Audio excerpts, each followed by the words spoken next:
Hello, this is the Watchdog, and welcome back to Fun with Watches. If watches weren't fun, you'd only need one. Today we're going to be reviewing the Pagrne Design PG 1675 homage to the Seiko Tuna. Even though this is an homage watch, we don't have to keep calling it an homage tuna, because tuna is not an official Seiko name. It's just a nickname everybody's given that type of watch. So we'll just call it a tuna from now on. Let's start out with the wrist check. Since this is Disney Friday, I'm wearing my Invicta Disney Mickey Mouse watch. And Grogo is also wearing a Loris Mickey Mouse watch. I asked Grogo if we should be wearing an automatic watch since we're reviewing an automatic watch. And he said, "May the courts be with you always." Here's the box that came in.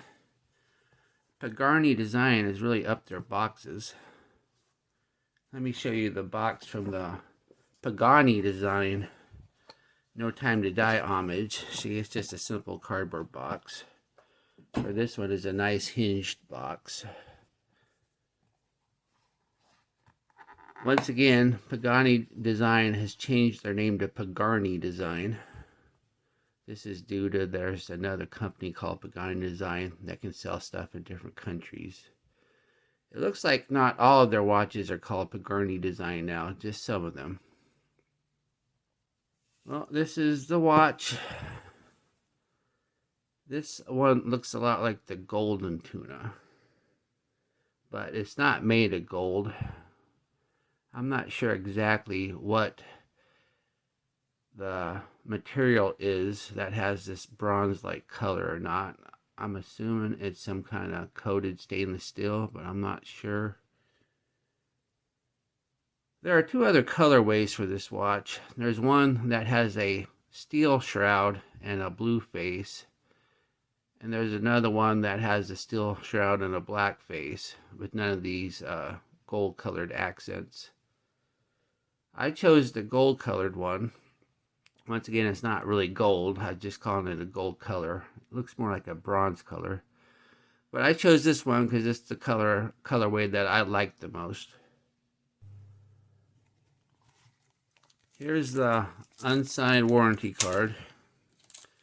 I don't know why they never sign these things. The instructions and a Pagrne Design cleaning cloth. You should always clean your watches with one of these microfiber cloths because it just makes sure you don't ever scratch your watch up. Tuna watches were designed by Seiko for saturation divers, so the watch doesn't build up helium, because saturation divers live in a helium compressed environment. Whether or not this watch will actually withstand helium or not, I do not know. It doesn't make that claim, and I do not have the equipment to test that, and I don't think any watch reviewer would have the equipment to compress helium into a watch. But I'm just going to go under the assumption that it doesn't. This is an homage. If you're an actual saturation diver, you're not going to be wearing this watch. This, however, is a 300-meter rated watch, which is rare for Pagrne Design. Most of their watches are only rated for 100 meters. If you were a saturation diver and wanted to wear a watch, you would need a watch that was at least rated for 300 meters. But even though this watch is rated for 300 meters, this is not an actual diver's watch. And there's one reason why, and I'll explain that later. The watch is 47 millimeters at the bottom of the shroud, but 41 millimeters at the bezel. It's 45.5 millimeters lug to lug. That's one of the unique things about tuna watches, is the lug to lug is actually less width than the actual width of the watch. It's 14.4 millimeter high, even though the web page says 15, it's really only 14.4. It's really not that chunky. 14.4 isn't that bad. It's got a 22 millimeter lug width, Now the web page says it's 23 millimeters, but they're measuring the strap and not the lug to lug. So if you order an extra strap for this, if you order one, be sure to get a 22 millimeter, not a 23 millimeter. The bezel's awesome. It's 120 click. I just reviewed the Pagani Design No Time to Die homage, and that was a 90 click, but not this one. This is 120 clicks. The resistance is perfect. It's not too loose, not too tight. The clicks are solid, and there's absolutely no backplay. No backplay at all. You cannot even force any backplay. Best bezel I've ever had. I was at a nice watch shop yesterday and handled some Tudors and some Rolexes, and they had better action. But those watches cost thousands of dollars. And this watch was $188 on AliExpress. It's a nice ceramic bezel with engraved numbers and minute markers. But if you look at the 12 o'clock position, there is no lume pip. And it's the lack of the lume pip that means that this is not a diver watch, because you can never have it ISO 6425 rated without a lume pip. And I'm wondering if this was done intentionally by Pagrne Design. They always have one thing that keeps their watches from being divers. Usually it's only the 100-meter water resistance, but since this is 300 meters water resistance, I think they intentionally took one thing away so nobody can mistake it for a diver watch. It has a flat sapphire crystal with no anti-reflective coating. But the crystal is pretty good. You can see through it. The glare isn't too bad. Has a black face with applied indices with gold surroundings. Well, obviously not real gold, but gold color. And nice looking hands with a lollipop second hand. And it's got a date at the 3 o'clock position and no cyclops. And the crown is signed with the Pagani Design logo. And it's a nice big crown with plenty of grip. And if you look at the crown, it's not at the 4 o'clock position, it's at the 3:45 position. I guess that's close enough to 4 o'clock. It's got a display case showing the NH35 movement, which is kind of odd for a tuna watch. Most tuna watches do not have display cases.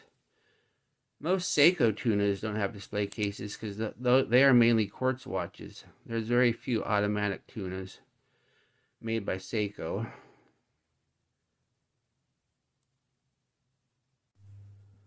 This is yet another Pagani Design watch with a very boring rotor.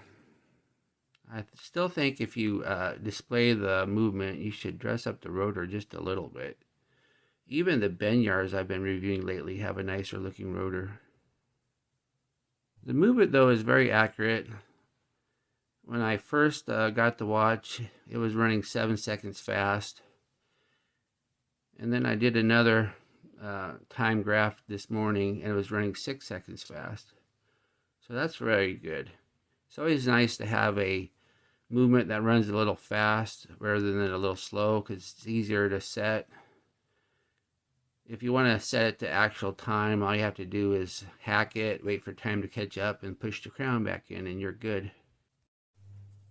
The strap is not silicone. It doesn't have that soft silicone feel. I'm assuming it's some kind of rubber or resin, but it feels really nice. One cool thing about a strap like this, it has this little spring thing at the end, which means you can wear the watch tight, but it's still comfortable. There was not a bracelet option, and usually the rule of thumb is always get the watch on the bracelet because the bracelet will have fitted end links. But for a tuna watch, even if you got it on the bracelet, you wouldn't have fitted end links because it just doesn't work with a tuna, so it would be flat anyway. So it's easy enough to order a flat link bracelet for this watch if you do want the metal bracelet. Just once again, make sure you get a 22 and not a 23. if you could find a 23 anyway. It has a black steel buckle. Would have been nice if it would have had a gold colored buckle to match the bezel and the crown, but that's not a big deal. Oddly enough, though, the other two colorways, the buckle is steel to match the shroud and the crown of the other colorways. Here's the watch on my 7.5-inch wrist. Once again, you can wear it nice and tight with this type of strap, and it's not uncomfortable. As you can see, there's only 3 notches left. So if you have a really small wrist, this might be too large for you. But if you have a larger wrist, there's plenty of notches left. I really like this strap. It feels really good.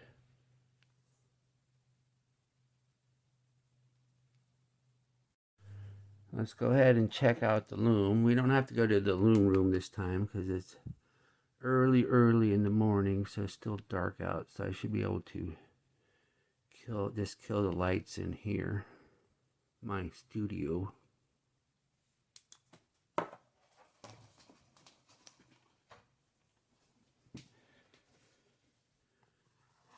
Okay, as you can see, the Lume is really good. One thing though, the Lume on the hands is not as good as the Lume on the indices. And the Lume on the hands is the first thing to wear out. When you charge the thing, I don't know if you can tell with my phone camera or not, but the hand Lume looks blue when you charge it with UV light. As soon as you take the light away, it turns green again.